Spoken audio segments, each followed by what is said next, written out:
The battle for the mind of North America will be fought in the video arena. The television screen is the retina of the mind's eye. Therefore, the television screen is part of the physical structure of the brain.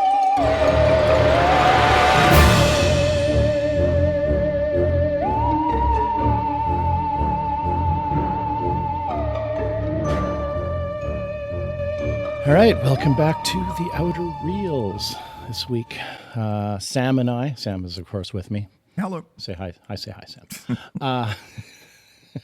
I'm terrible at this.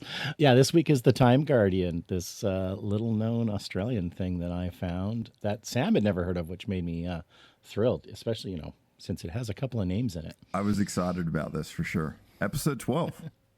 Oh, geez, yeah. There you go. Sam keeps track of this shit, not me.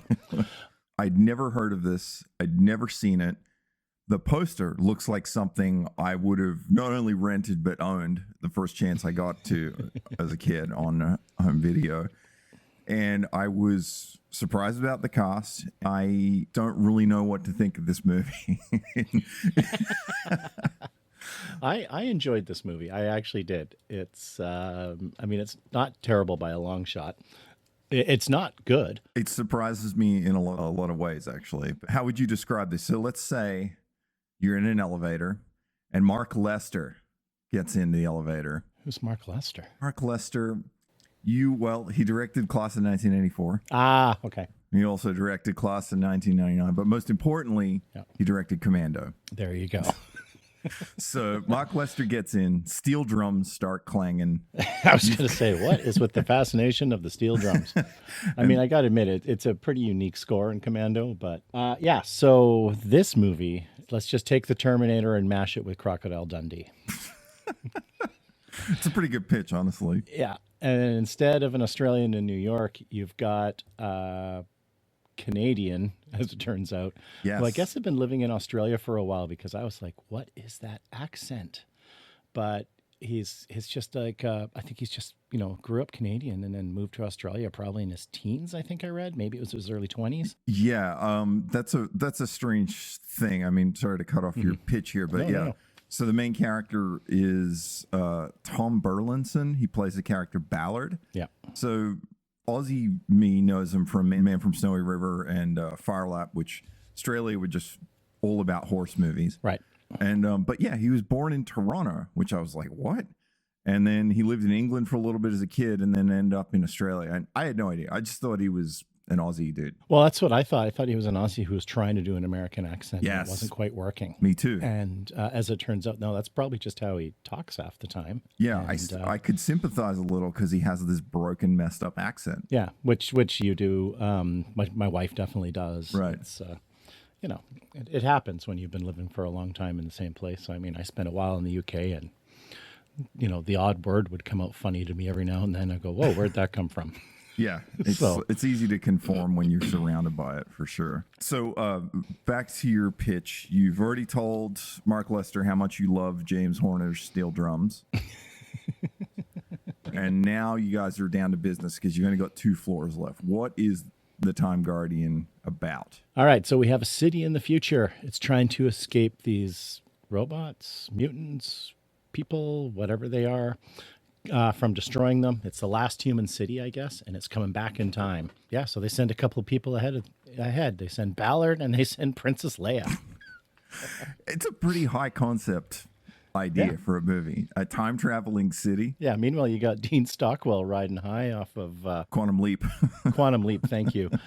And playing another time-traveling character. Crazy pitch, but it's kind of cool enough where I'm like, I'm interested. Let me know more.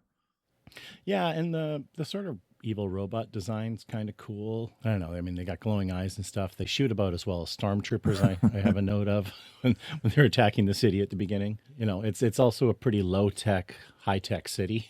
Yes. So, yeah, there's a lot of conflicting things here. But the when we do get to the robots, they look awesome. I'm all about it. I already took some screen grabs of these. I'm just like, this just looks cool.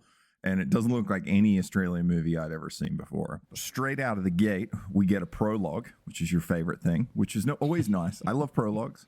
Mm-hmm. Yep, nope, they're good if you give you some concise backstory. My favorite prologue of all time is on the Sylvester Stallone Judge Dredd, and it's narrated by James Earl Jones. It's so good. Well, it's just James Earl Jones is awesome. Well, so is that Judge Dredd movie. I'll trade it for the Carl Urban one any day. Yeah. It's set in the year 4039. I'm always excited, like say, when there's a movie set in the future that we haven't lived through yet. So they really went for it on this, which is planning ahead because we haven't reached the year 4039. So this movie's still valid. Sure. I mean, it's funny how it's 2,000 years in the future and all their technology looks 1980s. Yes. It's like they didn't do any attempt at forward thinking at all, which I thought was kind of funny. I was just like, I guess you do it that far out, and there's been a war going on for 1,000 years, maybe. Maybe it sort of drops you in, and you don't really know exactly what's happening, and then they try and sort of tell you how things move along and why things are happening. And some of it falls short, but some of it is interesting, and there's some cool ideas in here as usual. So basic premise is Ballard and Princess Leia's part of his unit. Petra, thank you. Carrie Fisher. You would probably know her best. Carrie Fisher was probably most known for Jake's girlfriend in the Blues Brothers. Well, I was going to say, I figured you were going with the Blues Brothers. Yeah, one of my favorite movies of all time. They get a call in. They're out trying to sneak up on these robots, I guess, who are about to assault the city. It's kind of cool because they have these like rocket launcher things the robots do, and I think we refer to them as robots because that's what it was sort of described as. You later find out they're like people inside of them, right? They're mutants or whatever. Yeah, there's a whole backstory about them, which is kind of interesting. But yeah, at least in the first act, you're like, there are these evil looking robots and it's a battlefield. Yeah, and they're like storming the city, and they're shooting these like RPG things at the dome of the city, and like the hexagons are flashing out as they get hit and stuff. And I was like, oh, that's kind of neat. Yeah, it's a cool map painting of the city, and then it's intercut with a couple of miniatures, the exterior of the city, and they're clearly going for this sort of like Blade Runner-esque, sort of gritty future city. Yeah, it's very dark. It's very neon. A lot of obtuse angles and stuff with the cities. Yeah. It was obviously heavily inspired by the flash forward stuff in the Terminator, like with, I almost called him Hicks. Get my movies mixed up. Yeah, when, they go the flash forward and they're down and all the survivors are sort of underground and stuff and the Terminator attacks. It looks a lot like that. Yeah, except this is shot in our favorite location, a quarry. Exactly. As soon as I start seeing these robots walking around and they're shooting lasers, and there's this resistance humans running around, I'm like, this is a quarry, isn't it? It is. And they spend a lot of time in this quarry in this movie. It's not very clear at the moment, like if these guys are part of the city or they're trying to attack it, and then you finally realize that the robots are trying to attack this force field, and these are like ground unit humans sent by the city. And there's an introduction to Ballard, which is a sort of a hero moment, where he runs up over some rubble and he pulls out this like Bowie knife that's a lightsaber, and he sort of and it's kind of strange, and so he like runs up and sort of tackles one of these big robots, and they're a lot bigger than him. He stands on top of it and he pulls this lightsaber knife out, and then he says this line, he's like, "Now to scrap your black heart." He starts cutting its chest open. And this is the moment where you realize this movie was made in 1987, because when he cuts the robot's chest open, it's just a bunch of loose wires. Like it looks like a penny arcade machine inside. Like, remember that period where high tech was just speaker wires and stuff and bowls and stuff? There's no actual technology inside behind this thing. Oh, dude, around that time, you have no idea how proud I was when I put brand new 6x9 speakers in the back of my 74 Capri. I felt like a god. Yeah, anyway, he cuts out the heart, and so then a battle ensues, and Carrie Fisher takes a call from like their headquarters, and he gets mad at her because I guess by doing that now all the robots know exactly where they are, and she's like, but it was a command from headquarters. And even the the guy at the headquarters, like, turns around and he gave this order and it got questioned at the time by the people inside, but he told them to do it anyway. And that's when I thought, like, oh, okay, now we've got a guy on the inside working for the robots. No. Again, as is the norm with these movies, that goes nowhere. And then, so this is where we see Dean Stockwell, who is just credited as boss. Nobody refers to him by any other name. Hell of an outfit on that dude. Yeah, this is because outside in the battlefield, this movie feels like, wow, it's got a budget. And then you get this interior shot, and it's the classic air conditioning, HVAC ducting, and it's not as nice as the exterior, but is asking everybody who works in this, control room or whatever to start the spin. And there's all these conversations saying, begin the spin. And I don't know what that is because they never talk about it again, but I think later in the movie, I've started to realize that they're trying to make the city time travel. Yeah, the spin is them sending it back in time, and that's just what we refer to it as. But yeah, you're right. They don't elaborate at all. I got the impression it was some kind of gizmo that would spin, like maybe there's a gyroscope or something. Yeah, there's nothing really on that. And then we sort of see that in this battle, they're being pushed back towards the city. And it's this giant tube, this giant cylindrical like elevator, which they don't really explain it. But then later in the movie, again, we learn that that's like a leg of the city. So the city has all these legs that it can stand on. So if it moves in time, it's just standing. And that leg is where they all fall back into and take this elevator back up to the city. And then there's a moment where one of the soldiers tries to throw a bomb, and it's the stupidest looking bomb I think I've ever seen. It looks like a giant football with squares on it, but it's just so oversized and stupid. Like, you would never carry that thing into the battlefield. Like, it looks like the guy's carrying a beer keg. Yes. So stupid. It's pretty wild. It's not the most clear, but essentially they decide they're going to send Ballard and Petra back in time first to prepare or something? I think when this bomb goes off, again, this isn't clear here, but later I made the assumption that when this bomb goes off, this has damaged the leg of the city. Right. And now if the city moves in time and lands somewhere with a damaged leg, that's going to be a problem. Oh, right. So that explains, why they get the excavator. Exactly. And then we just cut to the outback, and there's like a Land Rover running along the highway. And then it says Earth Time, 1988. And this... That's why I wrote down 1988, the future.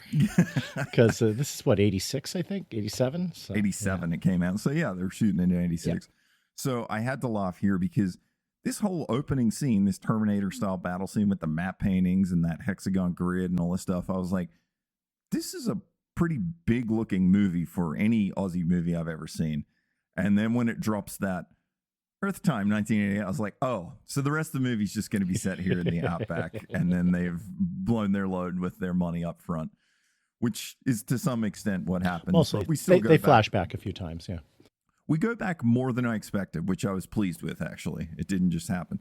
So we're introduced to the character Annie, and this is played by Nikki Coghill. She's a typical Aussie, like all these movies we've done where there's a lead or somebody in it. They've done very few movies, big run of Aussie TV, but she was in something that I discovered that I'm very excited about that I'd never heard of.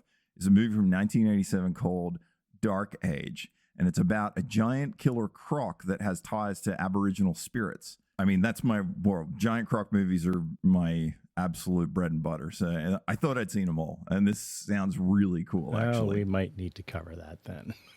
Yeah, so that'll come on season 2 of Australian movies for sure. I'm already full, and after deep diving on some of these movies, I've found so many ones that I haven't seen. So nice. What actually happens now? Is there she goes tries into town, and I did find it funny. She's got all these sort of eco-friendly bumper stickers and stuff on her car. That's no right. nuke thing and stuff, which seems to have been a big thing in Australia at the time, given our last movie or 2 movies back. Yeah.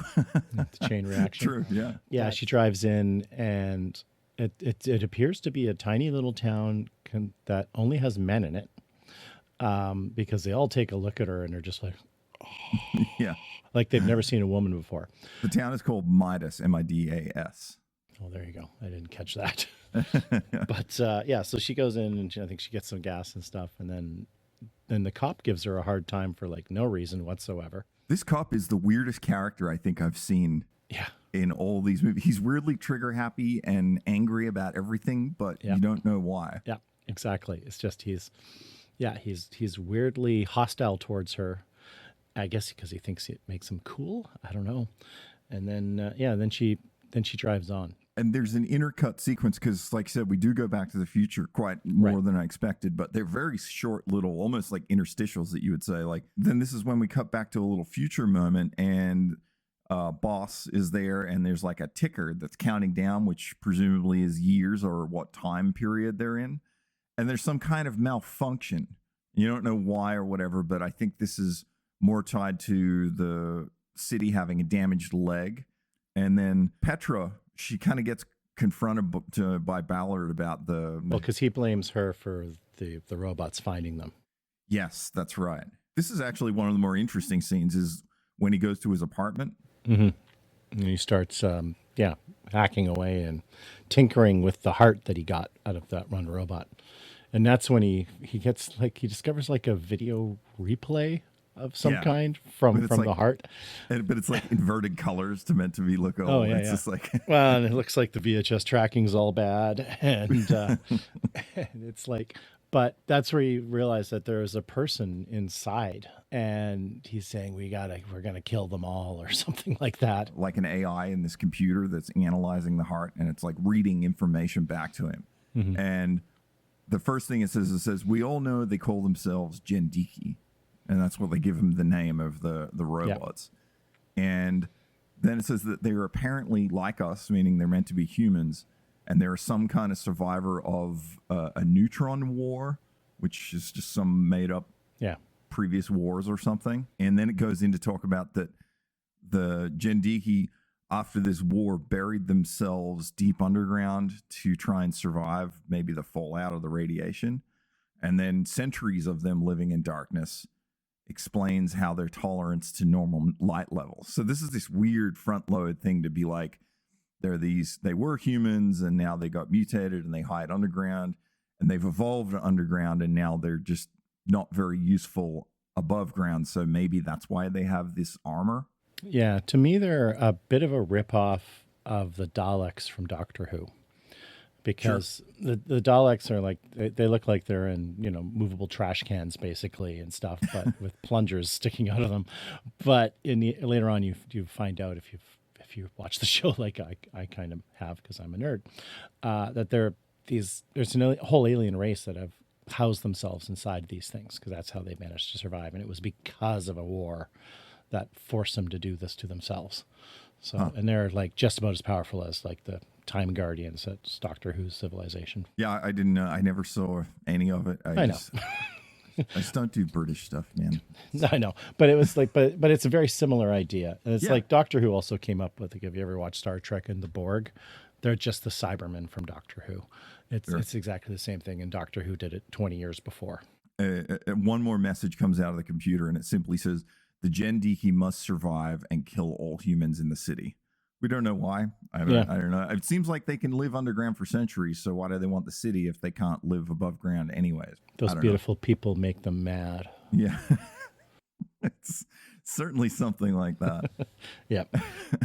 And then I think we just do another classic cut. We're going to cut back and forth a lot in this movie, and then we go back to town, and then the sky starts doing something weird.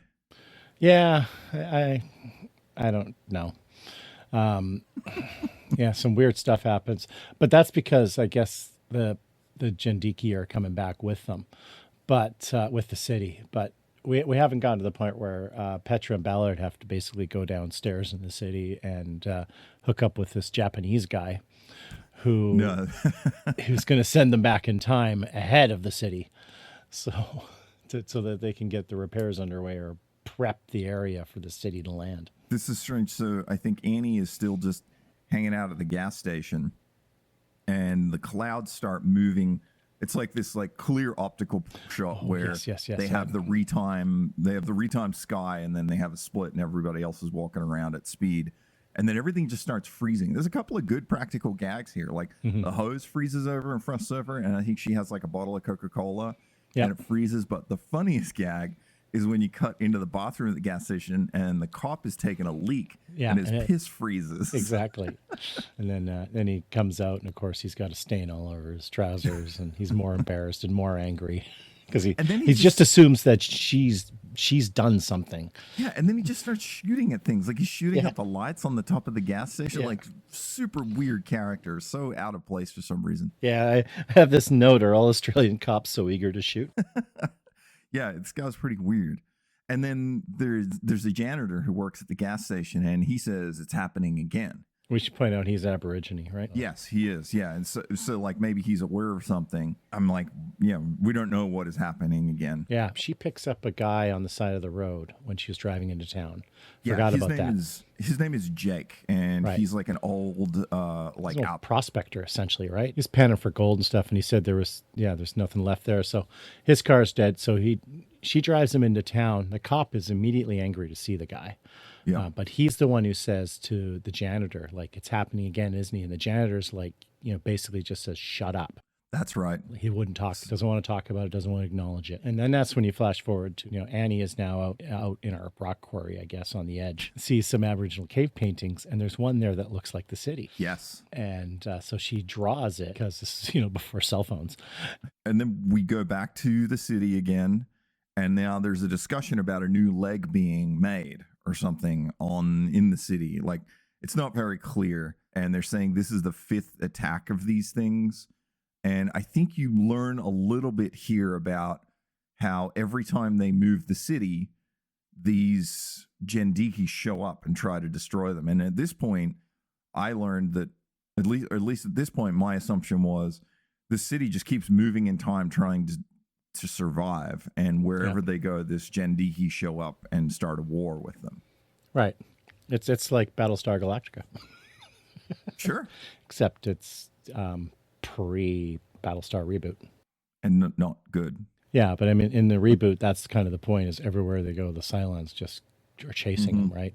In the original show, it's just, they're less being chased, and it's more just like fight of the week kind of thing. And these Jendiki have a bit of Cylon vibe to them, too. They do, yeah, which makes sense. And then Battlestar Galactica, I think, was, 78, 79. So this is like 86, 87. Then I think during this time, we actually get a bit of a reveal of the Jendiki, because they cut outside of the city, and one of them opened their helmet for a second, and you see this sort of like withered like dude inside it with like a straw up his nose and some breathing apparatus. It looks awesome. Again, these guys, there's some shots in this movie of these Jendiki things. I'm like, this looks cool. Mm-hmm. Yeah. 12-year-old Sam would have loved this. Yeah, all about it, really. I'm like, keep looking at the pictures. Again, this is another one where I don't have a lot of notes. Found myself enjoying it too much. This movie moves faster than any of the other stuff we've watched. It's a little sort of disconnected, but it helps a real lot, cutting back and forth to this future and back and forth to this Outback stuff. It really moves things along.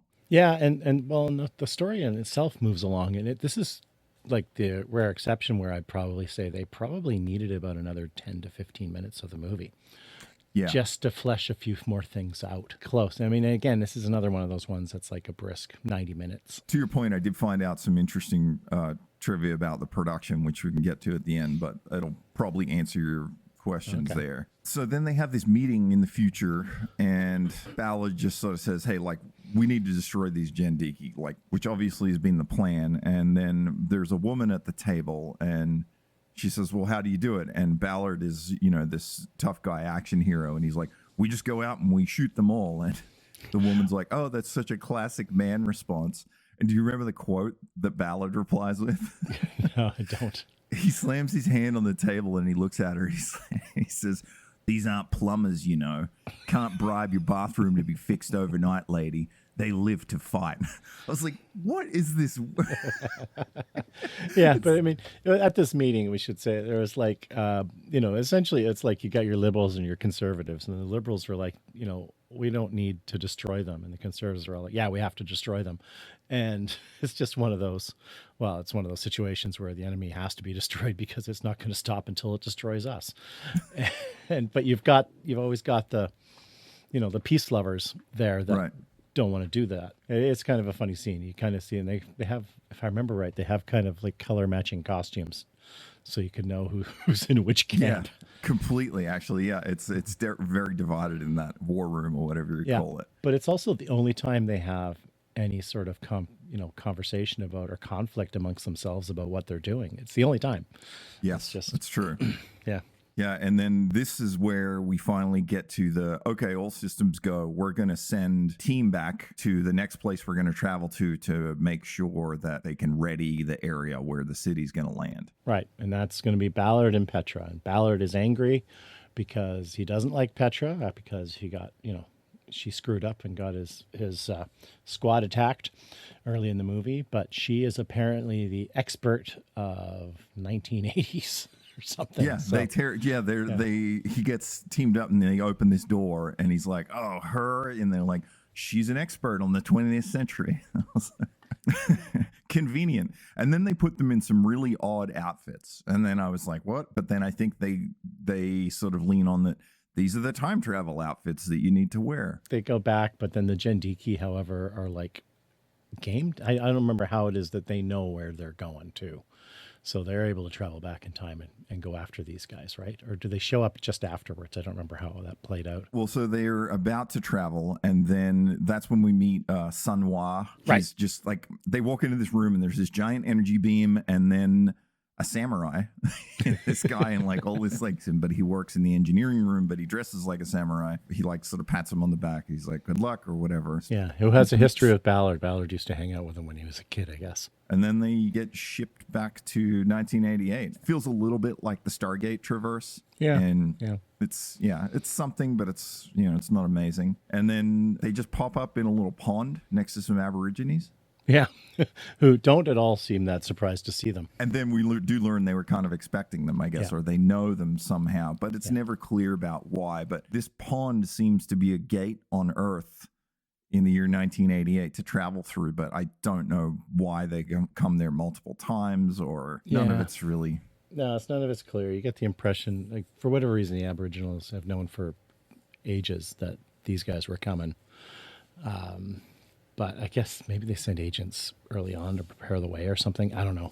It's not clear. So. No. And at the same time, there's a little cut back to the Jendiki having their own ceremony. And one of the lead Jendiki, which I learned later, there is a leader, and his name's Zurich. But nobody talks about him. It's just mentioned in one word near the end. So it was also confusing. But Zurich is like rallying the troops. And he says, our time's come. Stand by to break through, and they start opening their own portal. Right. They come through to Earth at the same time. Well, their portal consists of these, like, they look like giant billiard balls with like black and white designs on them, almost like hard painted glass. Right, except there's one of them that is clearly a giant beach ball that's being painted. Because there's one time it cuts to it and there's Jendiki standing behind it, and I was like, pretty sure that's a beach ball. Yeah, but they create like some kind of triangle thing of energy, and the Jendiki start walking through. Yes, and then one of the orbs of the three in the triangle conveniently lands right in the middle of the highway. Yeah, and a trucker takes it out, and it destroys the Jendiki and the orb. And then I think this is meant to be like, the field is broken, so we could only let 5 or 10 Jendiki instead of our thousands of armies, or something like that. I assume that's the plot device of why there's only so few of these Jendiki now. Yeah, I think that's it. They only like a handful get through before it's destroyed, so they have to prepare another one or something. And then something happens with Petra where she is injured. So she stays from the travel or something, and so she stays with the Aborigines. Yeah. And Ballard goes off on his own to explore and figure out what he's doing. And that's how he meets up with Annie. We have a cool cut there, actually, where they cut back to the Jendiki that was hit by a truck, and it's this mess of like gore and bits and pieces, and it's this long tracking shot. It's actually really cool. Mm-hmm. And then it goes, a rock goes in front of the camera, and then on the other side, there's like half of a Jendiki crawling and screaming, and it has no helmet, and it's a woman, and it looks cool. And it's like, it's all stringed out, and there's blood, and there's gore, and there's robotics. It's a really cool effects shot. And then you're like, oh, like, I don't know, it gives you a little, like, you actually feel sorry for this thing. Like, it's screaming and pulling. It looks pretty brutal. Yeah, it was cool. Annie meets Ballard. Ballard, yeah. And he tells her, I'm looking for an Earth transposer. And she doesn't know what that means. And then Petra's laying there. She's like, he doesn't know how to speak 20th century. He means he needs an Earth mover. And then Annie's like, sure, I'll take you to the Earth mover. Like this transition of her meeting weird time travelers and believing them and just being on their side is an extremely short moment where she's like, yeah, sure. Yeah, it's because she's hot for Ballard, though. That's true. So. I guess she's already decided that. Yep. And before he said any of the time travel stuff, he's like, well, come on, let's go. And he picks up this giant laser gun. And she like doesn't even question it. She's like, okay. Yeah. There's a little bit of playfulness that she makes like she doesn't believe him, but then there's just so much stuff that makes it obvious that they are from the future. But yeah, and then this is where Petra and Ballard changed to 1988 Earth clothes, right? Which they brought with them, I guess, so they look a little more casual. Mm-hmm. I do have a note here that there is, honestly, if these guys are from Petra and Ballard are from 2,000 years in the future, maybe Petra would know how to speak 20th century English, but there's no way in hell Ballard would. Yes. Like, because the language would be so different. The accents would be so messed up. There's no way. It's like you couldn't go back 500 years and speak to someone in England who's speaking English and understand a single word they're saying. Right. It'd be like going back, 200 years and trying to tell somebody to speak Cajun and just drop them in there. We can't have that because you have to suspend some disbelief. Annie's now on their side. She wants to help out Petra and Ballard, and Petra's still injured, so she can't go along. So they're like, okay, well, let's go into town and find your Earth mover or Earth transposer, which is the only gag about him not being able to speak 20th century Earth, and all the other stuff he's fine with. Yeah, I was going to say, he even knows how to drive a truck, and they just throw like a little ADR line in and says, doing it right, Annie? It's like, most people could not. It's like, it's a huge transport truck. Like it's a rig. Yeah. And it's like 90% of the people in Australia would not be able to drive that truck. I know. There's a lot of holes here where it's very choppy and it's very inconsistent. This is kind of a little moment, a character development moment where he sort of explains that the city is originally from the year 3200 and it's moving back in time. And it's actually going to arrive tomorrow. And that's why he needs an Earth mover. And he mentions one of the city legs was damaged by the Jendiki. And he's got to move something to prop it up. And he actually says prop it up. So this is his mission now, is go back in time, find an Earth mover, and then excavate the Earth somewhere and make a pylon. So the city, not to mention you need to find this giant flat area everywhere else. Like, it's not very consistent. No, and he's got 24 hours. Yes. Like, you have time travel? Send him back, 5 months. Send him back 40 years and start his own construction company. He'll have everything he needs by then. Exactly. He also throws the line in again about the Jendiki are going to be, they're going to be safe right now because they can only run around at night, which I think is the whole plot device of why they went underground and evolved. And so they have this downtime where they don't have to worry about them. But when nightfall comes, there's kind of a bit of a threat. They're on the highway and they find the truck and with pieces of the orb, and the truck driver's dead, and they just throw his body in the back of her Land Rover and drive into town. Really and then strange. like angry cop is there and sees it and freaks out. And then it's like they basically get arrested, but it's like we can explain that. Like why? It's just such a weird plot device because why would you pick up the body? Why wouldn't you just go back and report it? Yes, I don't understand why they did that or why they brought him in. There's not even any sympathy of oh, poor guy, we can't leave him out here. I don't know. It made absolute no sense. And they come in. So I was just gonna say he's dead. So and it seems that this whole thing seems to be triggers to get him arrested by the police, but it serves no purpose to the narrative either. Any of that because they're away so quickly. And there's a really strange cut where it's the sheriff now, and he is zipping the truck driver body into a bag.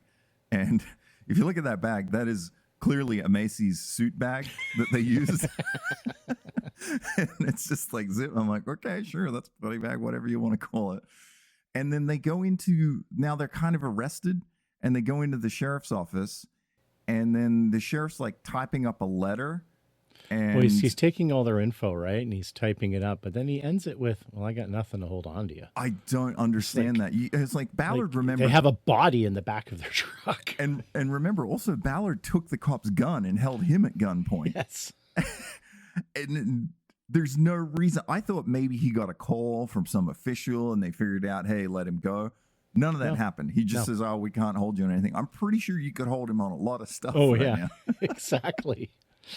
And so then they let him go, and then that's when they get their earth mover and off they go. Yeah, so this is kind of an interesting part, because then she's like, I know where the earth mover is, and then they go to the junkyard, and it's kind of, he's actually, the junk guy's kind of a cool character, but you don't see much of him. They see him using the earth mover, and then Ballard's just like, okay, I need the earth mover for 2 days, and then the junkyard guy is just like, $2,000 a day.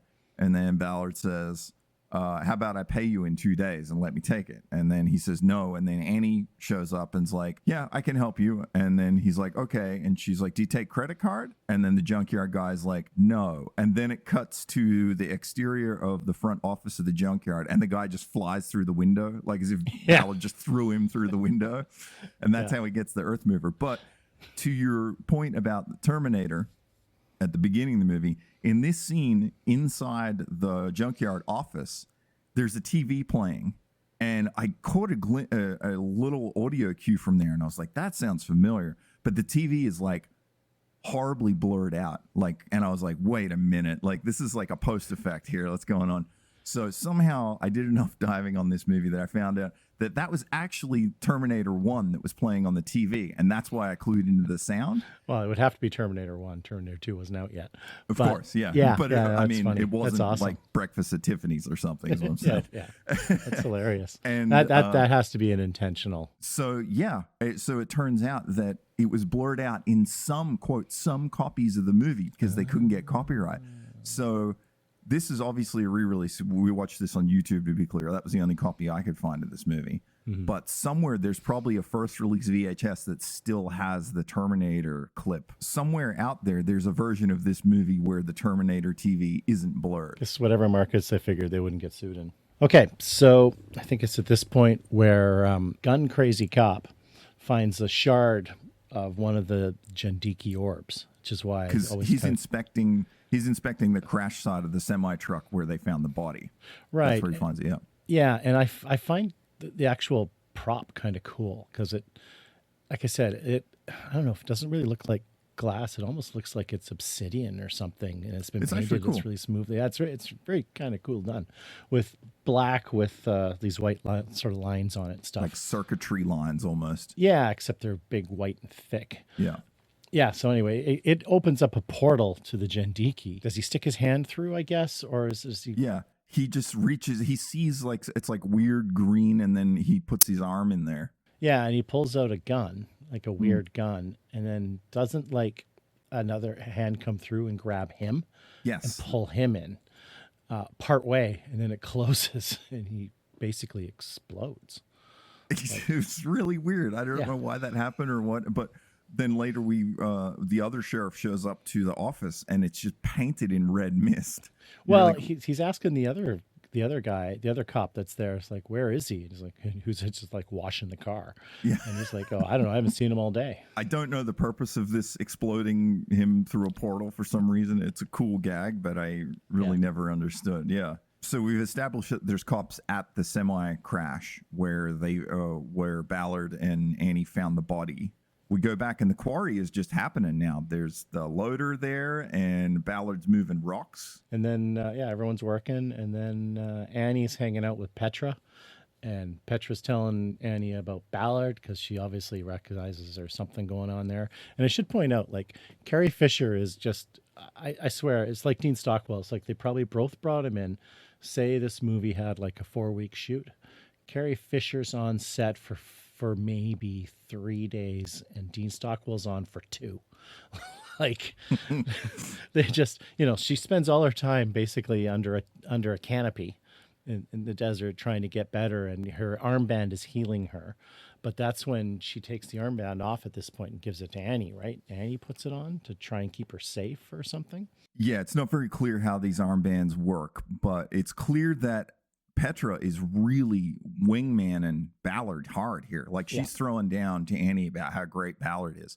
And there's actually a cool moment here. And Petra mentions to Annie that Ballard was, his backstory is that he was picked up by city officials and he was a quote unquote feral child. Yeah. And then he was raised and trained as a soldier by the city.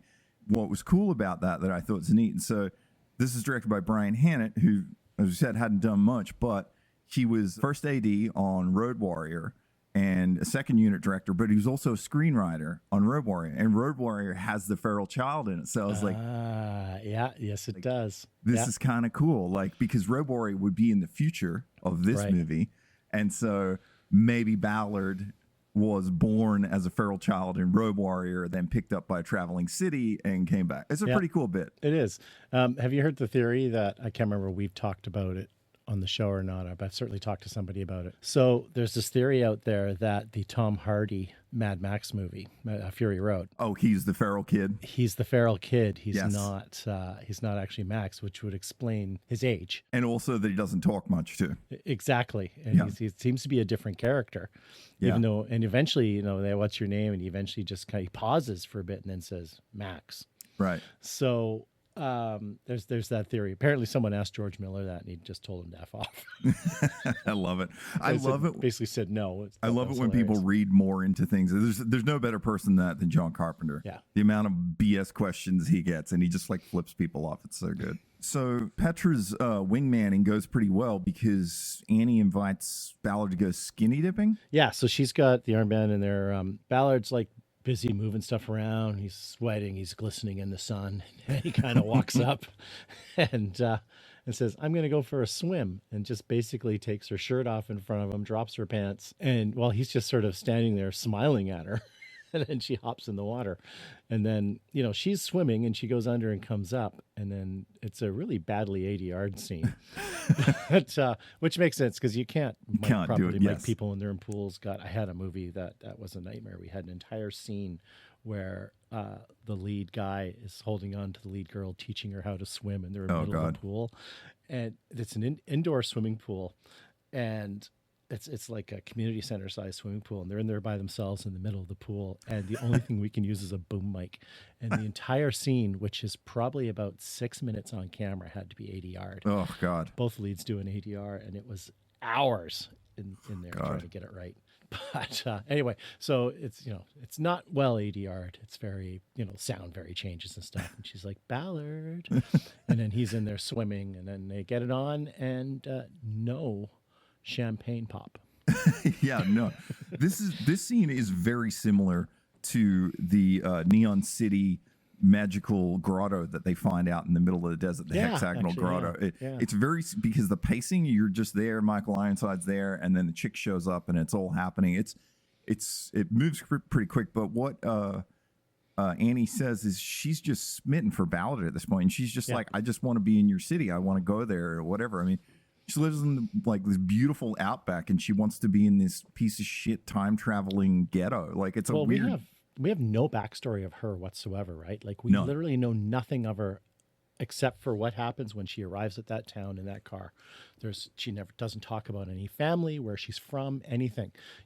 She's a geologist, and that's it. So she has a career. So somehow she's willing to just get rid of whatever this is to go to this crummy future city. It's a weird desire. I think this is a point where Ballard picks up his phaser rifle and he's just like, "Oh no, the charging system's broken," out of nowhere. And then Annie's like, "I know where to get a gun." So I think this is just some weird device to make him go back into town. Right. And they head back to the semi-truck wreck because she says all the truck drivers carry him. And then she climbs into the cab of the truck to get a rifle out. And then the sheriff is there inspecting it. And he's like, "Wait a minute, you guys are too sketchy now. You're taking guns out of here. You brought the body for the thing." And then he arrests them. Yeah. It's a little finally forced. Yeah. Yes. Yeah, but nothing else that got them arrested.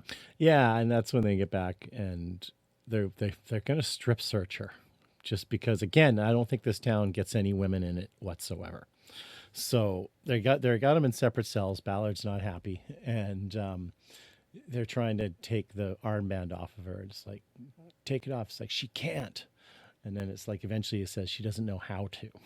So he comes up. So they unhandcuff Ballard, and he takes off the armband. Then they leave. Well, the police leave the cells, but Ballard pulls a little star off his belt and he sticks it on the lock of the jail cell. And then the whole thing just melts. It's actually a really cool practical effect. I think they made it out of wax and then painted it and then probably hit it with a heat gun and overcranked it at 200 FPS, and it just droops off there. It's actually a cool effect.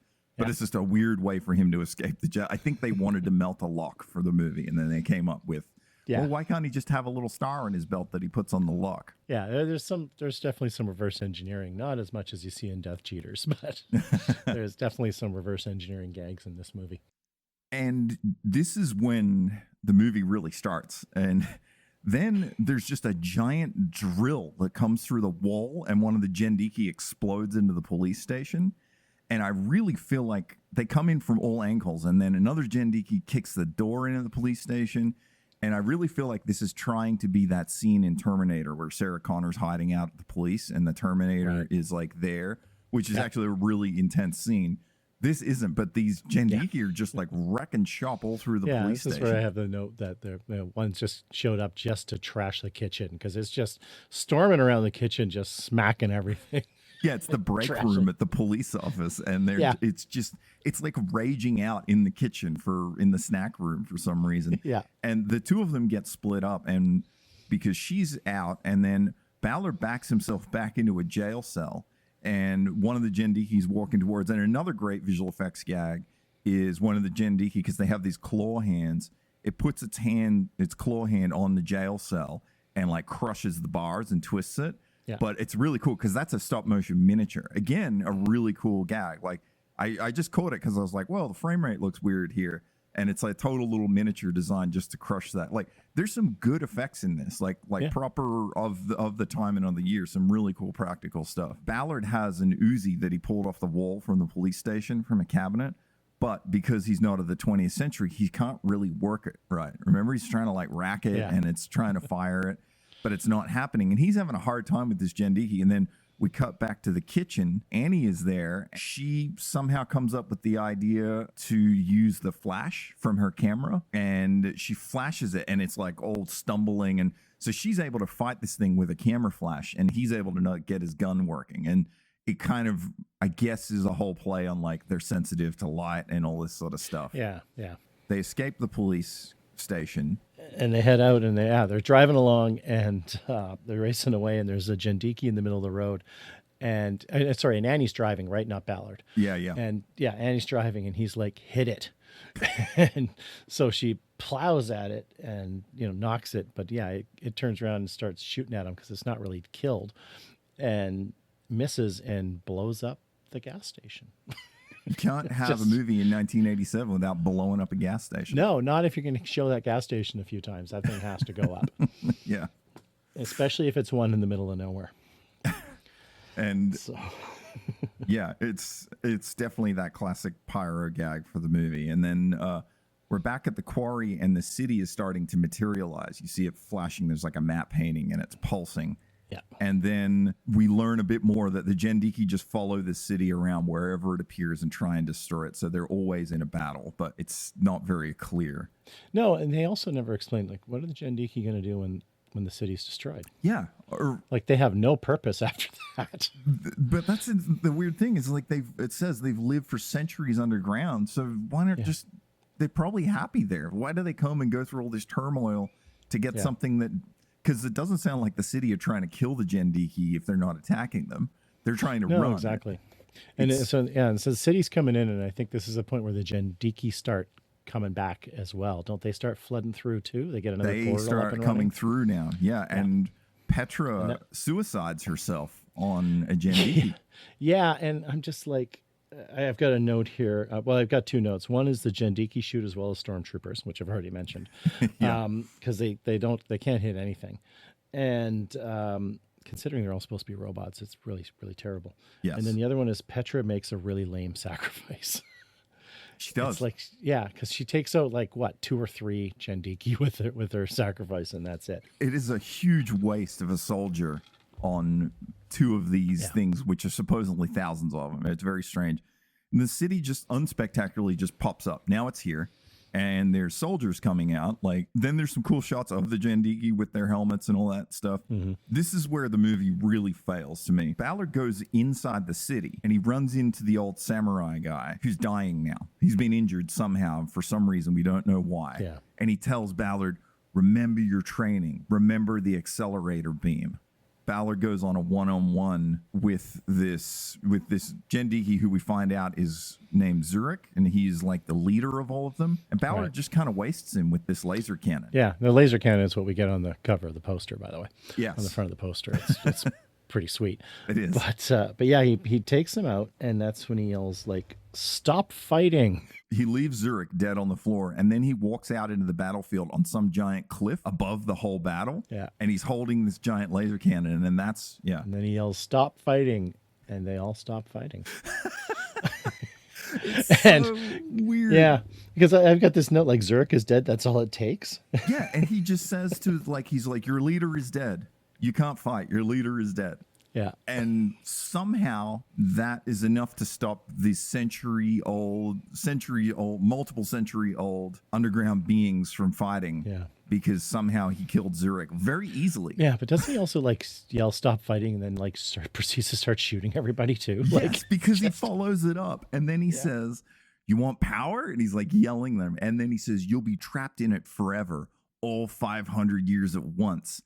And then he just starts firing this cannon. And the first thing I thought to myself, what is this remember your training moment? If the samurai tells him, remember your training, and he just picks up a giant gun and vaporizes the whole field. well, also apparently there's only like 12 Zendiki, Yes. so it's just waste them all, and then boom, the end. And it really is boom the end. Because the force field goes up around the city. Ballard and Annie kiss, and the credits roll. Yeah, yeah. It's like, okay, so now you've got this city from 2,000 years in the future in the middle of Australia. There's so much more story there. Like, but Yeah. nope. No, and I think we talk about this a lot where we're like, it couldn't have been written front to back like this, and there's things had to be dropped Yeah. or missing, because when you start thinking about this, Yeah. the music for this movie is almost non-existent. The score was like, there was no theme, there's no fanfare. Yeah, it wasn't a very prominent score. It was composed by a guy named Alan Zavod. He did a real lot of stuff, but he did Howling 3, which comes up a lot when we look at the credits for this Australian.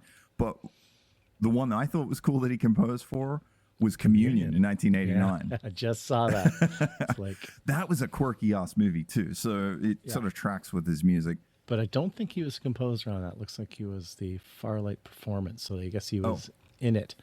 He was I didn't see that. Okay. Yeah. There you So go. they obviously used some of his stuff that he already had. Mirage Effects were credited on an opening title credit, which is cool. Classic Aussie VFX house.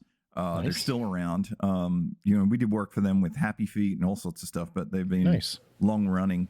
Obviously, what Mirage Effects was back in '87 is very much a different type of company, because that's who sure. I think did all the melting lock and the miniatures and all that sort of stuff. I noticed the South Australian Brewing Company was credited in the movie. The number one credit on the special thanks to before the Australian Film Commission. So I'm not sure if somebody knew a brewery who funded this movie or something, but that was Yeah, I kind of don't a know. funny one too. I think Yeah. this is the first movie we've seen that's shot in South Australia too. Yeah. Yeah, probably. Yeah. The other thing about the credits, it was really nice to see there were 6 machinists credited in this movie. I love old credits when there was real people working on movies, Yep. instead of a 4-wide crawl of VFX artists. It's like 6 machinists, 12 carpenters. That scrolls for 4 minutes. Yeah. And see, it was actually shot in 239, which it was nice to see something that actually, because those shots of the Zendiki stuff looked really cool. Let's see. So would you remake it? It's hard because, like I said, it is really there's so many Terminator vibes in this. Yeah. That, and we've had a lot of those movies, even though only two count.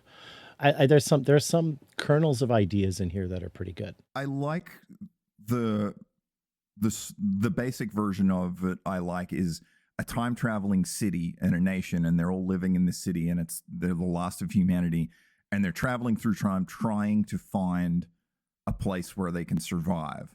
Mm-hmm. But I don't like the Gen Diki following them. I prefer it to be more like a Slider scenario where they show up and there's a big problem, so they got to move again, but it takes time to gather resources, and it's a big deal to move the city, so they have to plan ahead, but they're always up against something. I think that's kind of a more interesting thing, but stories like that have been done as well, where the future's in trouble and they have to rely on the past. I mean, we've mentioned it before. Millennium comes to mind there. Yeah. Although that was kind of interesting. They were taking people who were about to die, like from plane crashes and things, and transporting them to the future to repopulate. But it's kind of funny because there's some cool moments. I mean, we can always talk about Millennium, but it's like the population like instantly increases in the future when they fix a problem, because it's not the 100 people that they saved on the plane. It's the generations of those hundreds of people who all have families and bread, and the multiplications of it. It's well addressed there, unlike everywhere else. So here's some interesting things about what we're saying about the shortcomings of the story. So the original movie script was about one evil robot chasing them. And John Daly, the producer, insisted that there needs to be hordes of robot battles intercut. So that's why we have a lot of those cutting back and forth things. Okay. And these were really late revisions in the movie. So I think this impacted the budget and changed a lot of stuff. And I think that's ultimately what probably screwed a lot of things up, because the original story was actually about a geologist who was investigating some magnetic anomalies in the outback, and he ran into a man from the future who is a scout sent to find a home for his people while on run from a Gen Diki. So that has a lot more Terminator 1 vibe. Where that would probably be a better movie, to be honest, too. I think so. Yeah, and it's smaller and probably... And it makes a lot more sense why it would have been set in this small town and all that stuff where they already chose that. And then this John Daly producer guy who came in and said, it's got to be these big battles, got to be this. He's probably the crux of why they got Dean Stockwell and Carrie Fisher and stuff in there, just to try and make it bigger and more of a spin. So I think that is part of the fail there. The Gen Diki name, do you know where that came from? No. It's just a derivative of Jedi, because it uses all the letters of Jedi. That's an actual production note. So I was thinking, maybe there's some cool like tie to some, nothing. Just they're just like, because Star Wars was so hot and they're just trying to come up with something. This was the first Australian high-tech sci-fi kind of movie, like, which I think I said at the beginning when I was seeing that battle, I was like, I never saw a movie in Australia that looked like this. So, and to answer your point about problems with shooting, it was they had 13 weeks to shoot this movie. Holy crap. Wow. And it got cut down to 9, which is that's still a good shoot. I mean, even some of the bigger budget stuff I'm working on is it's like 5-6 weeks at most. Yeah. Yeah. So I don't know where 13 came from and then cut down to 9. Like the movie it is right now, I'd think maybe they had 9 and they cut it to 5 or something. But even still, I mean, considering that it's really limited locations and stuff, I mean, yeah, I can't see how they couldn't have shot this in 3 or 4. I don't understand any of that. I think it was bigger budget at some point. A lot of things got cut down. So here's the other thing too, is the same producer, John Daly, who pushed for the big robot battles. He had scored a 10-picture deal with the studio, and this was the first movie. And upon its release, they're like, we're going to suspend the other 9. So he went too hard on this. And I think if he had stayed with the one time traveler exploring and the one Gen Diki style, it probably could have had a much better vibe, and maybe he could have got some other movies made under it. Alternate movie release titles. You know, I love alternate release titles. So again, Australia just being a wild card for so many different names of this movie regionally in the same country. It was also released as Time Wars, Time Rider, of course, Time Guardian, which we watched, but there was also The Time Guardian. In the Philippines, this was my favorite. It was released as Space Trap. Cool name. I like that. It doesn't make sense for the show, but it's a cool name. And in Italy, this movie was released as Terminators 2.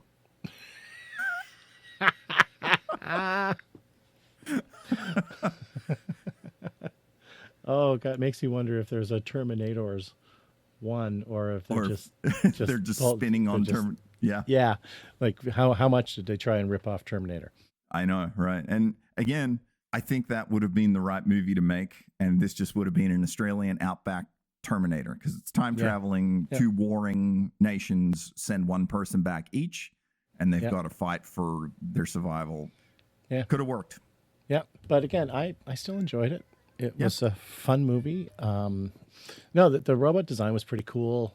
I think they probably kept it all in dark at night for a reason. I bet you they don't hold up too well in daylight. Yeah. Well. So again, not enough notes. That's why Sam has to do all the heavy lifting on these things. No, it's fun. I enjoy deep diving on the stuff that I haven't seen because it's I can only read about The Thing and Commando so many times before. So it's good. It's good to broaden your horizons a little bit. Yeah, it is. It's nice. Yeah, man. Well, what is this, episode 12? So 13, we got coming up The Man from Hong Kong, George Lazenby. Right. We will return again to the Brian Trenchard Smith hour. Of course. Yeah. But it's cool, man. Well, thanks for playing. And thanks for putting up with me. And, it's been fun. This was a great pick. I'm glad I saw it, and I had no idea it existed. And this whole show is worth it for seeing movies like this to me, I think. Yeah, exactly. I enjoy it. Well, that's right. And then, of course, anything but casino. All right. Thanks, man. We'll see you on Ep 13. Sounds good.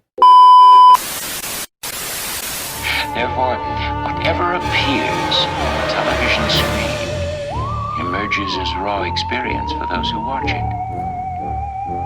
Therefore, television is reality, and reality is less than television.